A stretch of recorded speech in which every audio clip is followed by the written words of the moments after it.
Em outro trecho, o presidente diz que acredita no sucesso das propostas do ministro da Fazenda, Fernando Haddad, para a economia e para que a taxa de juros ainda... E ele disse ainda, que a taxa de juros está muito alta. Vamos ver também.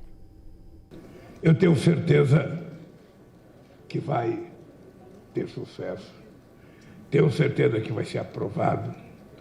E tenho certeza que a gente vai colher os frutos que foram plantados na nossa proposta. Tenho certeza. Eu continuo achando que 13,75 é muito alta a taxa de juros. Continuo achando que estão brincando com o país. Brincando sobretudo com o povo pobre e sobretudo com os empresários que querem investir. Só não vê quem não quer. Deixa eu chamar os nossos analistas, o Leandro Rezende e a Basília Rodrigues. Basília, eu começo contigo porque virou um mantra, né? Em todo o discurso público agora, o presidente Luiz Inácio Lula da Silva, me parece que vai falar da taxa de juros. A orientação, que a gente sabe dos bastidores da comunicação, é para ele deixar de antagonizar e personalizar as críticas no Roberto Campos Neto. Mas, sobre os juros, tem até endosso dentro do governo para que ele o faça. O governo elencou os seus inimigos logo de início, né? A taxa de juros, hoje em 13,75%, é um inimigo preferencial, né? Um dos mais presentes nos discursos do presidente Lula. Errou na hora de calibrar ali no início, quando ele personificou esta reclamação na figura do presidente do Banco Central, Roberto Campos Neto. Isso não pegou bem no mercado, não pegou bem nem na classe política. Então veja que nesses 100 dias, ao menos neste ponto, você vê uma correção de rumos no discurso do presidente Lula, né? Ele foi perguntado sobre isso também no café com os jornalistas na semana passada, né? Em que ele afirma: eu não quero brigar com Campos Neto. Então ele mantém esse discurso obstinado de crítica, e tem que ser mesmo, contra a alta de juros no país, mas sem dizer que o Banco Central, que Campos Neto tem responsabilidade sobre isso. Então, um presidente que bate, um presidente que critica, né, tá apertando aí os fusíveis do seu governo, é natural, é mais do que o esperado. E sem excessos, melhor ainda, porque torna este ambiente saudável e produtivo. Isso não estava acontecendo antes. Em conversas com interlocutores, Campos Neto chegou a dizer que esperava mesmo não viver céu de brigadeiro nessa relação com o governo por conta da alta nos juros. Mas que ele imaginava que o interlocutor dessas críticas do governo seria o ministro da Fazenda, Fernando Haddad, e não o próprio presidente da República, né? Ele não esperava antagonizar logo com o chefe de Estado, o chefe de governo, com o presidente Lula. Junto à classe política, o que ele tem dito, que até poderia ter recuado na taxa de juros, né? Claro que ele não manda sozinho, isso é uma decisão do Copom, mas ele avalia que essa taxa até já poderia estar mais atenuada neste início de 2023 se não fossem os discursos, os arroubos de fala do presidente da República, porque o BC não pode agir a reboque do que fala o presidente, ainda mais se tratando de um BC autônomo, não pode variar sua taxa de juros como quem leva a bronca de um pai, né? Como quem leva a bronca do presidente da República. O que a gente espera? Que em junho a taxa comece a cair, mas depois desse ajuste, né, no discurso do presidente Lula. E melhora na relação também com o próprio Campos Neto, né? Ele que tem tido várias reuniões com o ministro da Fazenda, Haddad. Parece ser ali a única ponte, né, para o governo mesmo, o Ministério da Fazenda.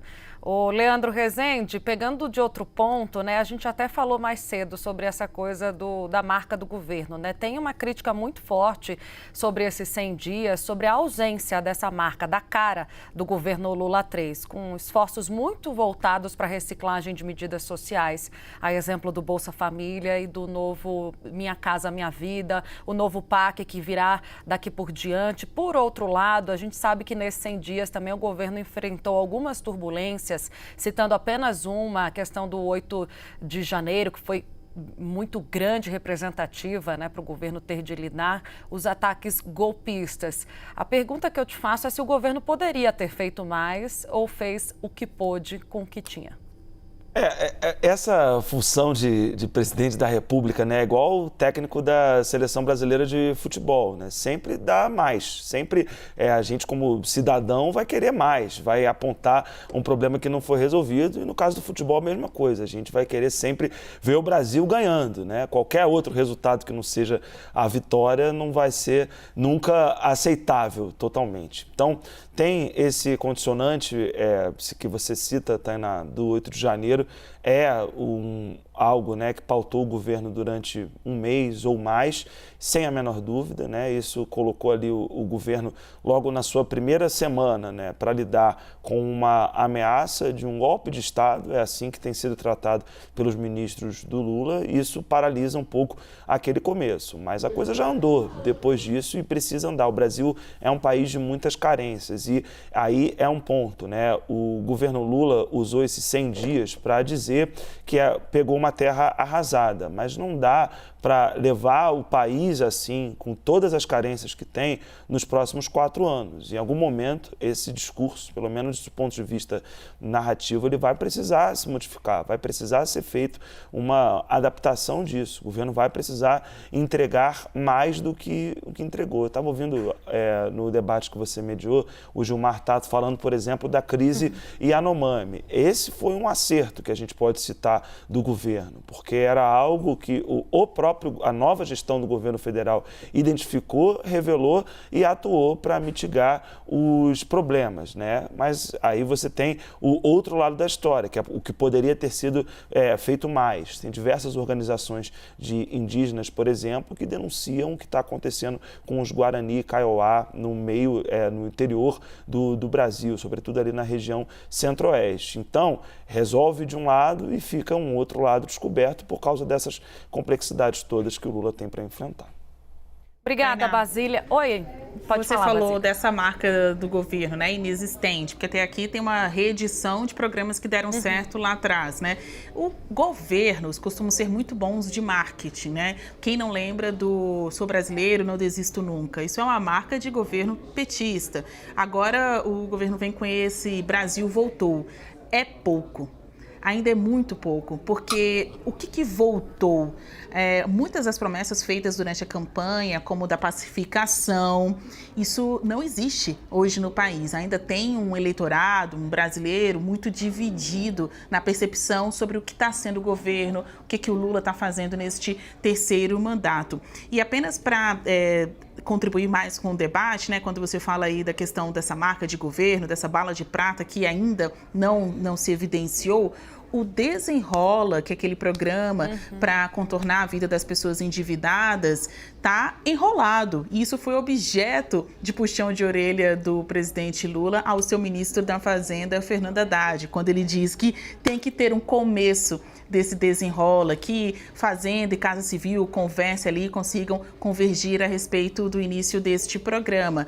Uma das questões, o que já falaram aqui nos bastidores, está com problema de tecnologia de informação, de tornar a plataforma acessível, viável para as pessoas. Então é uma grande ideia, foi publicizada pelo governo. Haddad, em entrevistas, né, eventos públicos anteriores, chegou a dizer que poderia ser até em março. O tempo está passando, a gente já está beirando o fim de abril e até agora não tem, já está no meio de abril e até agora não desenrolaram o Desenrola. A gente ficou na expectativa, Basília, de que fosse apresentado em fevereiro ainda, lembra? Eles haviam anunciado a antecipação, realmente ele já está todo desenhado e, de fato, é essa informação, é um problema de tecnologia mesmo que precisa ser resolvido para que o Desenrola saia. E conversando com uma pessoa da comunicação do Lula, que esteve muito perto dele, principalmente na campanha, há uma semana, isso me foi apontado. Olha, ele conseguiu boa parte. Para não dizer que conseguiu tudo dessa agenda dos primeiros 100 dias, o Desenrola ficou de fora. Quer dizer, é um ponto de atenção para ele e para a sua equipe. Sabe que precisa disso. É cumprir também com uma promessa de campanha, né, Basília? Exato. Me chamou a atenção ele dar esse puxão de um dos seus principais ministros, né, Haddad, por todas as questões, as implicações políticas e o quanto ele foi quanto ele foi cobrado, criticado de escolher um quadro do PT, um ex-candidato à presidência da República, para assumir o posto de ministro da Fazenda, que para alguns é o cargo mais importante, né? Uma cadeira elétrica, um dos mais importantes da esplanada dos ministérios. Agora tem que mostrar serviço.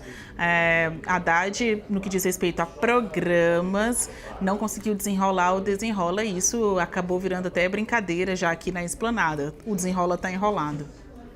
Muito bem, Basília. Obrigada, Leandro, também. Daqui a pouco eu volto com vocês.